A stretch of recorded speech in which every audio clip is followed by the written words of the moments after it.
So I'm going to do a little video taking you all through the process of a simple restoration. This is a realistic Clarinet 92 compact system. I have to say these are the ones in my superiority as a teenager I used to look down on, but they are what they are. They're decent enough for someone who just wants to chill and play some records, even if they're not, quote unquote high fidelity. And they're kind of popular these days. Step one, of course, power it on. All right, it powers up. That's a start, and that's a good thing. And all the lamps are there, so I don't have to change those.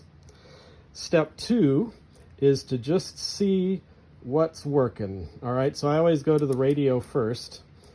This one did not have speakers, so I'm just plugging in a pair of headphones.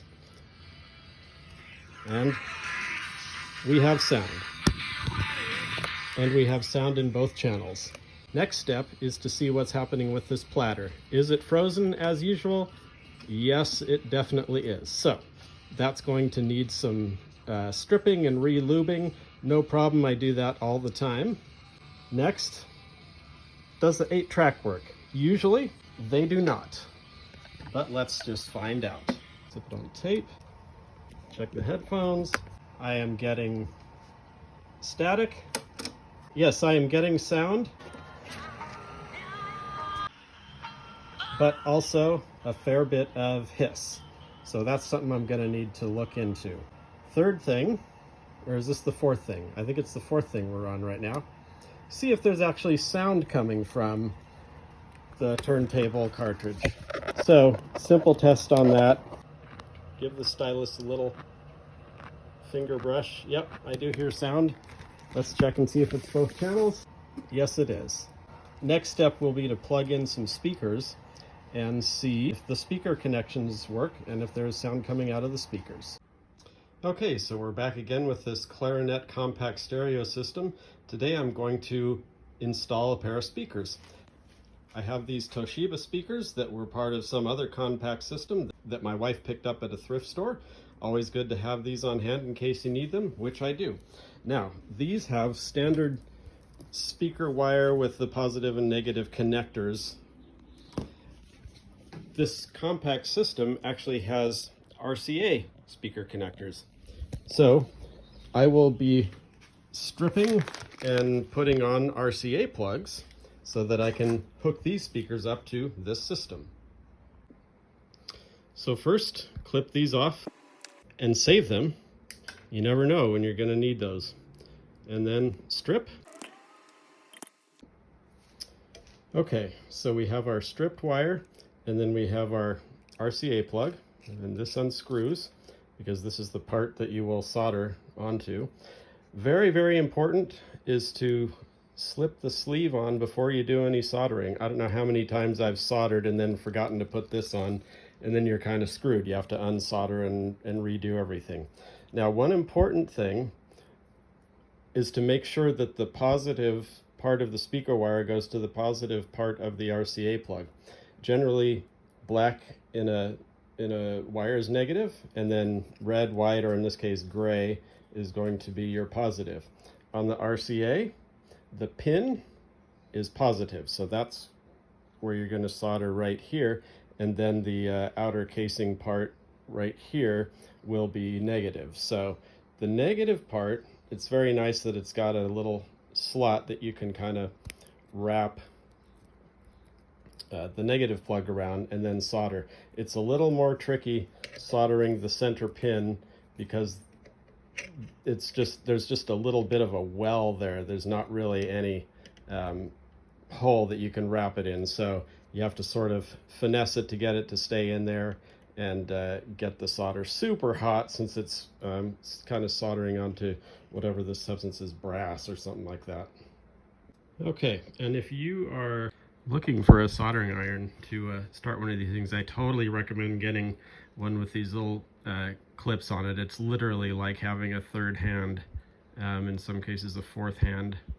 So just gonna feed a little of that solder in and then really let it get hot so I make sure the solder flows. All right. Okay, now I always do that, the negative, the outer one first, and that way I can clamp down these two little wings and kind of immobilize it. Now, very important, you want to make sure that the positive insulation is what's being clamped down, by this wing, because otherwise, if it's bare wire at that point, then you're going to have the negative and positive cross there, and the speaker's not going to work. And then just kind of wedge that there, put it back on the holder, and get the soldering iron tipped-in a little bit, and then pop that on there, feed a little more solder in, and then I use pliers to give it a little extra support, because this pin obviously will get super hot, and then really let it get hot again so the solder completely flows. Okay, and now we pull the outer casing up and tighten it down, and we're ready to go. So one thing that's very important with these, and if you are giving away or selling this unit, if you can, make sure whoever uses it or buys it doesn't pull these cords off by the cord. Now, partly that's what crimping down those wings is supposed to help with, but it's not 100%, so you should always grip by here, the RCA connector itself, and that will keep it in good shape for years and years to come. Okay, and here we have our two plugs attached to each of the speakers. So we've got one red and one black, which doesn't really matter in this case. It just is going to designate which one is left and which is right. So plug them in the back here. Boom and boom.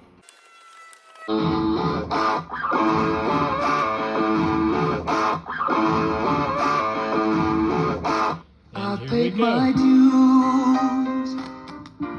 They're both working.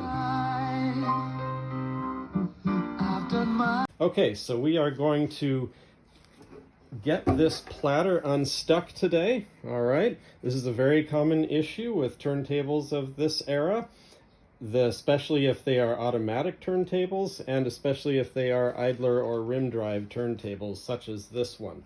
Now, I want to give a quick word about dust covers. Got this unit missing the dust cover, but I had a dust cover from a previous turntable that I incorporated into a console unit. Anytime you have a chance to acquire a dust cover, if you're into the vintage audio refurbishing business, take it. It's worth it even just to buy a turntable for like 20 bucks that doesn't work just to get the cover, because these are very expensive to buy online. Even replacements, even ones in crappy condition, they'll cost you upwards of 50 bucks and more. So keep your dust covers handy. Okay, so the first order of business is going to be to take these clips off and remove the platter itself. Now the platter is going to be pretty much frozen into place. First, we'll see if I can get the spindle out. That'd be a no.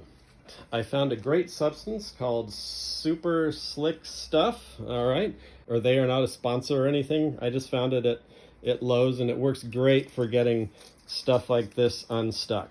So I'm gonna spray a little bit, boom, boom, there, and let that kind of soak in for a bit. And while that is soaking in, I'm gonna get these C-clips off, or this C-clip. There's only one, I don't know why I keep saying plural. All right, make sure you set that aside. Don't lose your C-clips. So this is loosening up a bit, although the spindle should not be spinning along with the platter. So that just kind of shows you how stuck this thing is. This one is particularly stuck. All right, let's shoot a little more of this guy and make sure it gets more into the spindle area.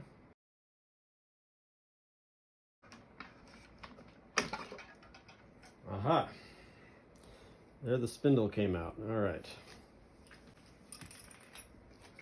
Now let's see if we can get the rest of the platter.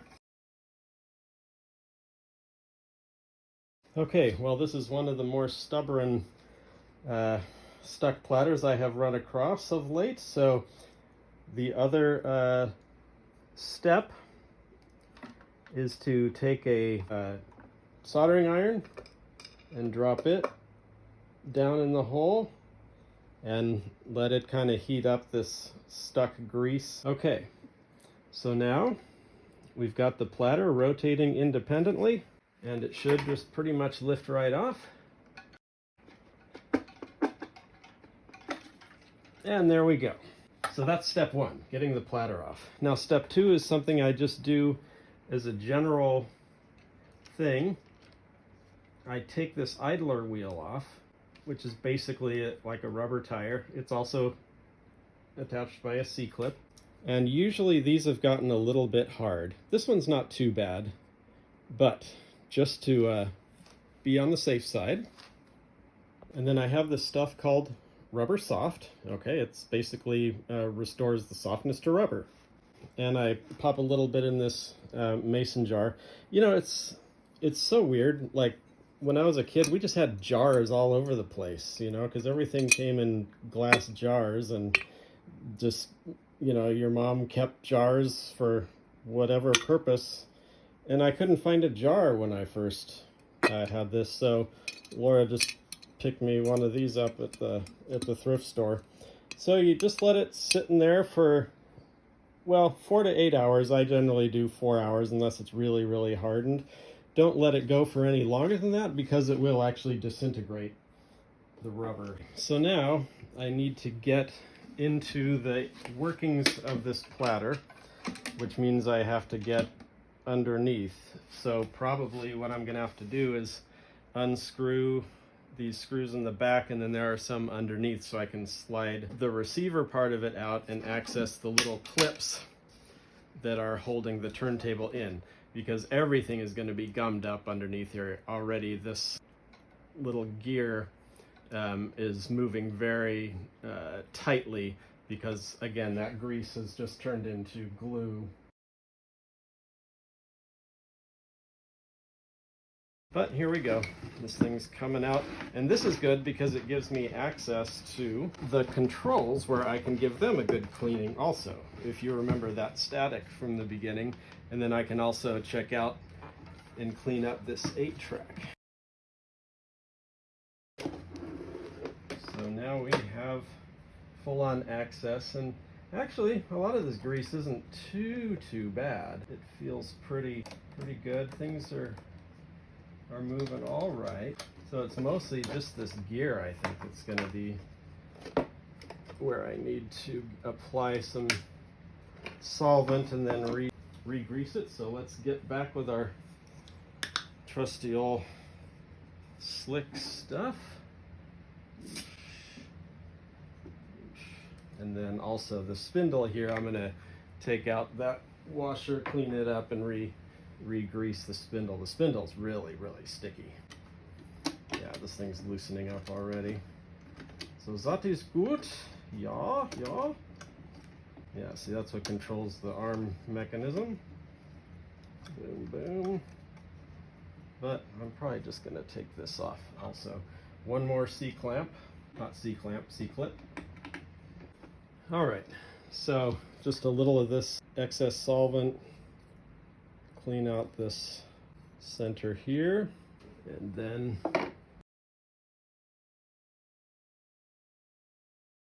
all right, that should fit very nicely now. Oh yeah, that's running smooth as anything. And actually, while I'm at it, might as well dab some of this here. Be very careful that you don't get any on the rim of this, okay? Because that's where that idler wheel gets its traction, and it's not going to have any traction if you get grease there. If you do, it's not the end of the world. You can just take some alcohol, isopropyl, not rubbing alcohol, and clean it off, and it'll be fine. This is going to be a fine oiled machine when this is done. So since things seem to be pretty good here, I'm not going to bother stripping all this. Everything's moving pretty well. So I'm just going to add a little bit of this white lithium grease to it, just to give a little added lubrication. It almost looks like someone might have lubed in here before, but the fact that the platter was so darn stuck.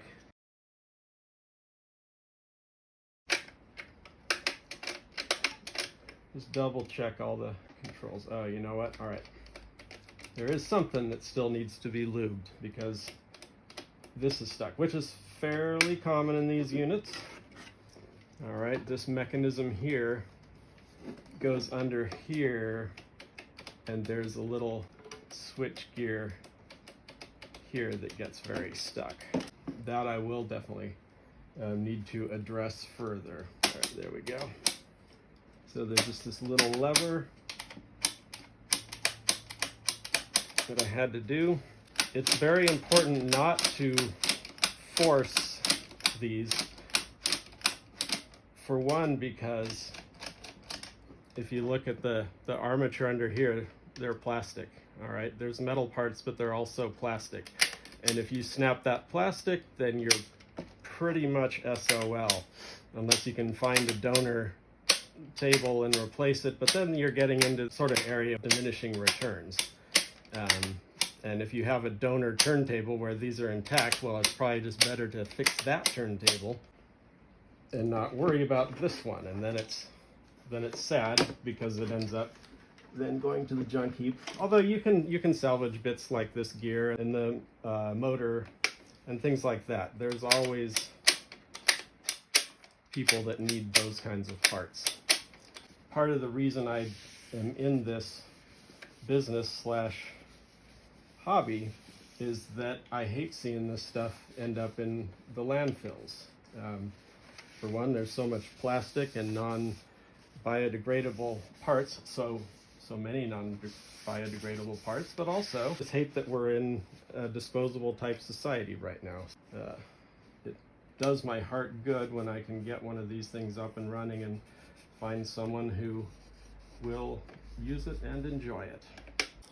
Okay, so I've put the platter back on temporarily. Of course, I still have to put on the idler wheel when it is done soaking. But you can see now the platter spins as it should. Okay, well, I forgot to video this, but anyway, I pulled the idler tire out of the rubber softener, popped it back on with a little bit of lube in the middle of that. Now I'm going to clean off the inside of the platter. You can see I got a little bit of the oil there, although that's not in a spot that's going to hurt it. Just rubbing this inner rim with alcohol to clean off anything that might have gotten on it.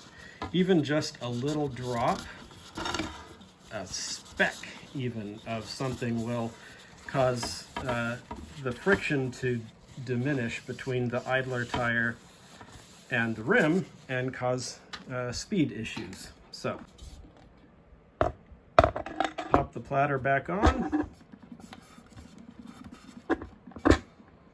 Okay, I already put the spindle back. Platter's still spinning great. So you can download one of these speed check things. You just print it and cut it out.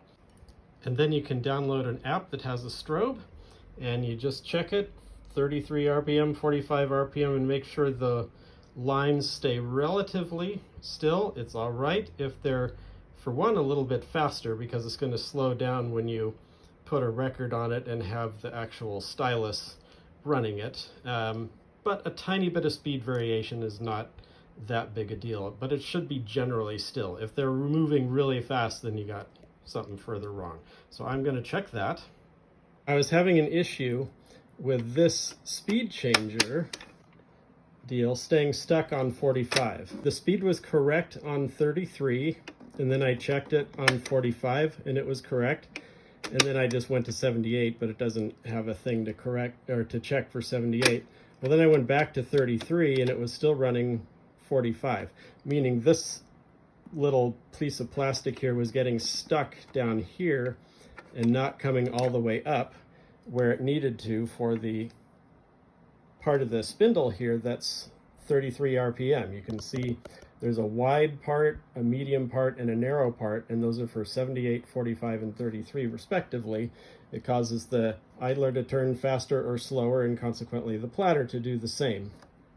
So I had just missed a spot of lube there, so I sprayed the lithium grease here, all right, where that sort of pillar thing lifts up, and then also under the platter there's a little deal that moves too, right where that spring is. So I lubed that up, and now it's just fine. Okay, well, there is one thing that I hadn't remembered, and that was that initially when we were looking at this stuck platter, it was spinning the inner thing that holds the spindle in. And so in the course of that, the spindle had gotten out of alignment, or not the spindle itself, but where the spindle goes, the mount or whatever. This little notch here is supposed to point basically towards the arm, and it was pointing the opposite way, and so it wasn't engaging correctly. Now it does, and the record drops like it's supposed to. Okay, so now we have this thing dropping and working as it should, except for one particular thing, and this is a reason why you never use a cherished record when you're testing one of these guys.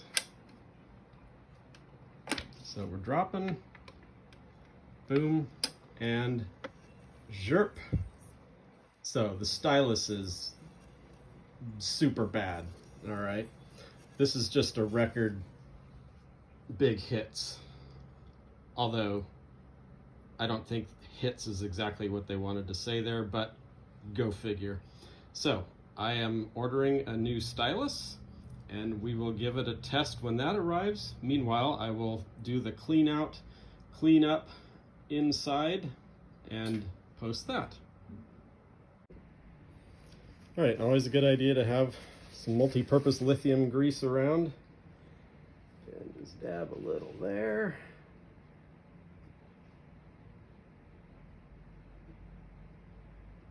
Make sure any stray bits of whatever I was cleaning it off with don't remain behind. Dab a little there.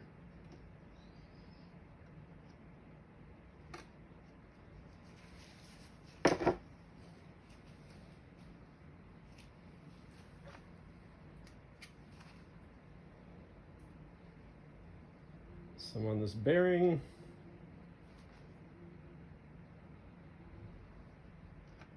Slip that back on. A little on this washer. Slip that back on. And then take another Q-tip.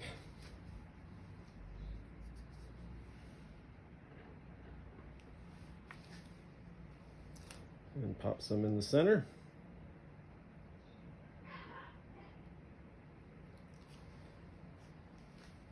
All right, that should fit very nicely now. Oh yeah, that's running smooth as anything. Put the C-clip back on, which is where? Right here.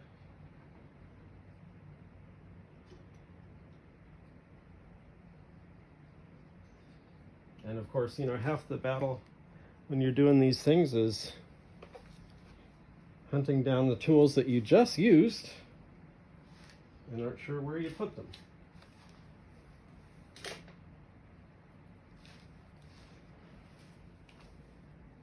Aha.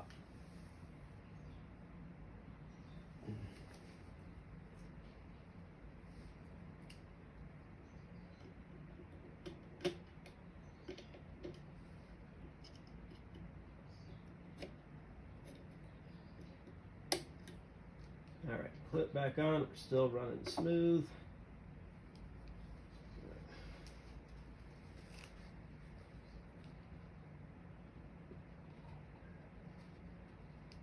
Lid back on the grease.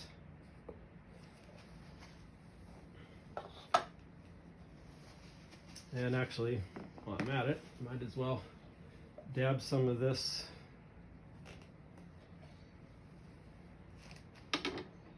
here. Be very careful that you don't get any on the rim of this, okay, because that's where that idler wheel gets its traction, and it's not going to have any traction if you get grease there. If you do, it's not the end of the world. You can just take some alcohol, isopropyl, not rubbing alcohol, and clean it off, and it'll be fine. But best just to not have to do that. And just gonna rub some of that in there. All right, this is going to be a fine oiled machine when this is done.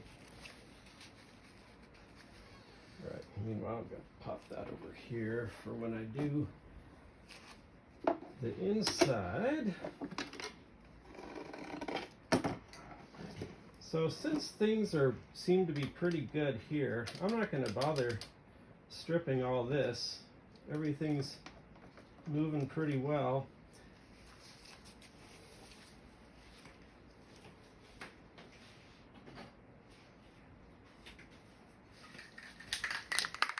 So I'm just going to add a little bit of this white lithium grease to it, just to give a little added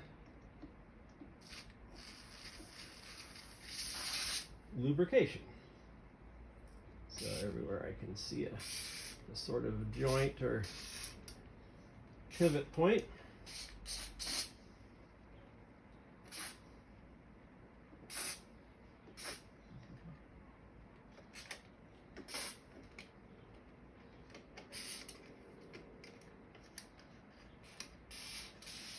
It almost looks like someone might have lubed in here before, but the fact that the platter was so darn stuck, I'm guessing that didn't happen. I think it's just a matter of this being a little bit more protected than the platter.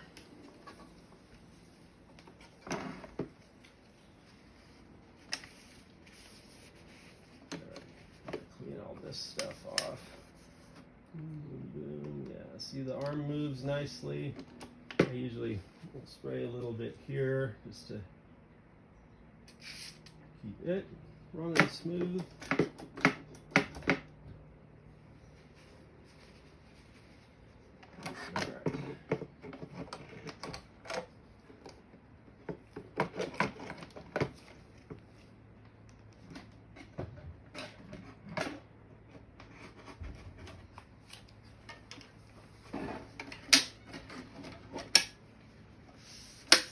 All right, and then what I will do is go through with some alcohol and just clean all this off where I've gotten overspray and all that kind of stuff.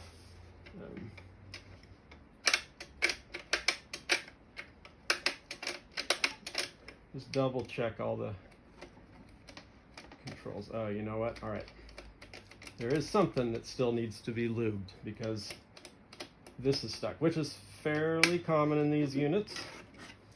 All right, this mechanism here goes under here, and there's a little switch gear here that gets very stuck. So that I will definitely need to address further, even while everything. So that's interesting that that one is still an issue while everything else is not. But turntables are weird things. All right, there we go. So there's just this little lever that I had to do. So I'm gonna zot a little bit of this in there.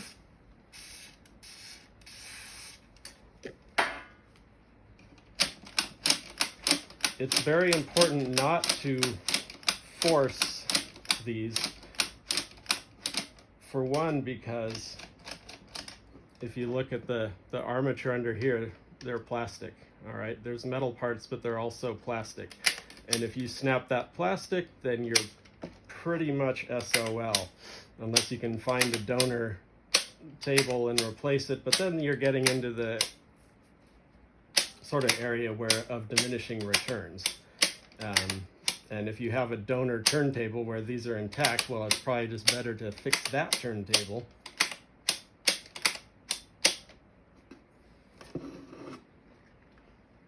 and not worry about this one. And then it's sad because it ends up then going to the junk heap. Although you can salvage bits like this gear and the motor and things like that. There's always people that need those kinds of parts. So at least you can get some use out of it. But part of the reason I am in this business / hobby is that I hate seeing this stuff end up in the landfills. For one, there's so much plastic and non-biodegradable parts, so many non-biodegradable parts, but also you know, I just hate that we're in a disposable type society right now. So it does my heart good when I can get one of these things up and running and find someone who will use it and enjoy it. All right, so there's that.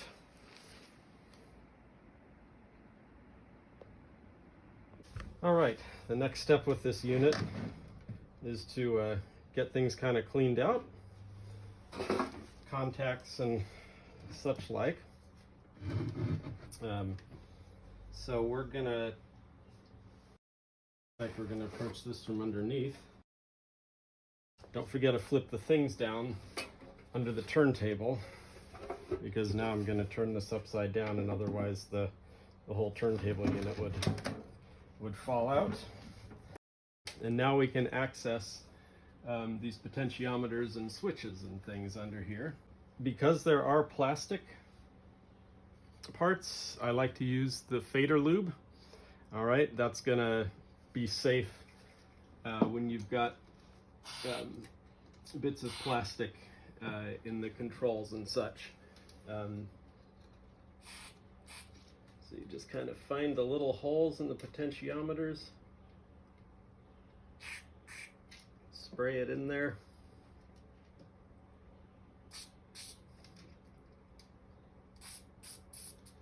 in and under the power switch, because that can often get funky. And then kind of work them a little bit and work them again, just so the stuff flows in a different area.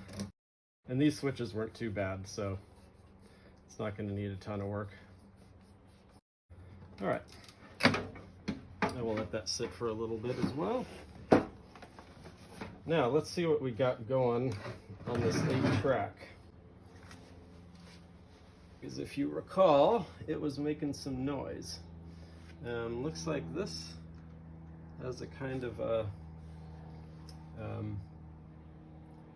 idler drive to it as well, instead of a belt. That's interesting. I don't know that much about 8-tracks, to be honest. I haven't really worked on them that much, just because they're not that popular anymore. Spray a little of that in there. So oftentimes it's not really worth the time getting them working if they in fact are not working. First off, I'm going to clean the head since I have access to it. That's just a matter of some isopropyl alcohol and a Q-tip. Just rub that a little bit there. And also the little guide here doesn't hurt to. And this one actually records too, so I'm guessing this must be the erase sort of. It's not even a head really, it probably just sends a current through to erase it, which is basically what an erase head is, for that matter.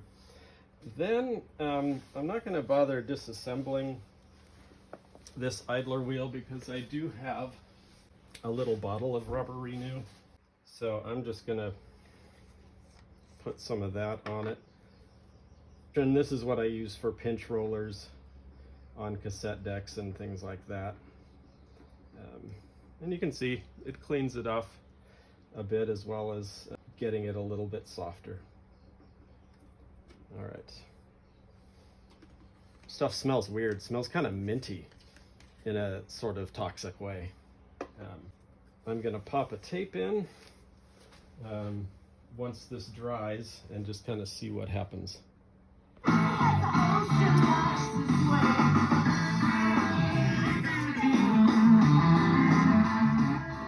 Okay, so it is fixed up, cleaned up, and working for the most part as it should. The only issue is this hiss on the 8-track.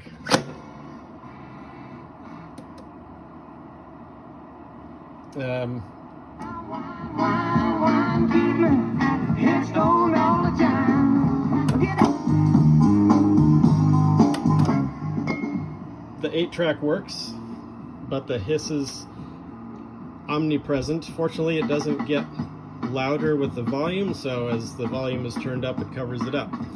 Now, I could go in and diagnose and figure out exactly what's causing it, but to be honest, from a cost-benefit analysis, it's not worth it. I'm not going to be selling this unit for that much, and it's not worth my time to go in, diagnose, and fix a problem that is probably not going to be an issue anyway, because most people who are interested in buying something like this are not going to be using the 8-track anyway. I've sold plenty of these where the 8-track doesn't work at all. So anyway, it's as good as it's going to get for now. Turntable and radio work great.